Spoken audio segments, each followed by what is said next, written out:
అంటే ఎస్ డెఫినెట్గా ప్లే చేస్తామన్నాం. 17 తారీఖు నాడు కులగణన మీద, 18 తారీఖు నాడు మాదిగా ఉపకులాల వర్గీకరణ మీద సభలో చర్చ చేయాలని ఆల్రెడీ షెడ్యూల్ అయింది కదా అధ్యక్ష. తమరే రిలీజ్ చేసిరు కదా, మళ్ళీ పెట్టలేదని మాట్లాడతాడు ఏంది అధ్యక్ష? నోరు తెరిస్తే అబద్ధాలేనా? కుటుంబం అంతా అబద్ధాలు చెప్పే బతుకుతారా అధ్యక్ష? పొద్దున్నే అన్నం తింటారా, అబద్ధాలు తింటారా అధ్యక్ష వీళ్ళు? అంటే అబద్ధాల మీద GST లేదని చెప్పి ఎంతైనా మాట్లాడతారా అధ్యక్ష? ఈసారి కలిసినప్పుడు మా మహేశ్వర్ రెడ్డి గారిని రిక్వెస్ట్ చేస్తున్నాం, మోడీ గారిని అడిగి అబద్ధాల మీద కూడా ట్యాక్స్ పెట్టండి GST అని చెప్పి, అబద్ధాలకు కూడా GST వేస్తే కానీ వీళ్ళు అబద్ధాలు మానేటట్లేరు అధ్యక్ష.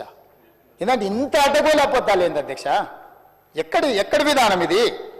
అందుకే కులగణన మీద, మాదిగ ఉపకులాల వర్గీకరణ మీద, 30-35 సంవత్సరాల వర్గీకరణ మీద, 100 సంవత్సరాల కులగణన మీద ఉన్న సమస్యలకి మా ప్రభుత్వం శాశ్వతమైన పరిష్కారం చూపించింది.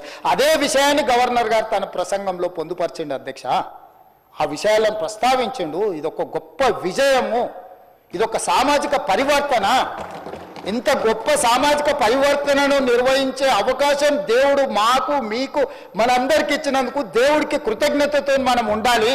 తెలంగాణ ప్రజలకు మనం కృతజ్ఞతతో ఉండాలి. చిల్లర మల్లర రాజకీయాలు చెయ్యొద్దు. ఇవాళ బలహీన వర్గాల లెక్క ఈ కులగణన, సామాజిక ఆర్థిక రాజకీయ కులగణన సర్వే తప్పైతే 42% బీసీల రిజర్వేషన్లు రావు.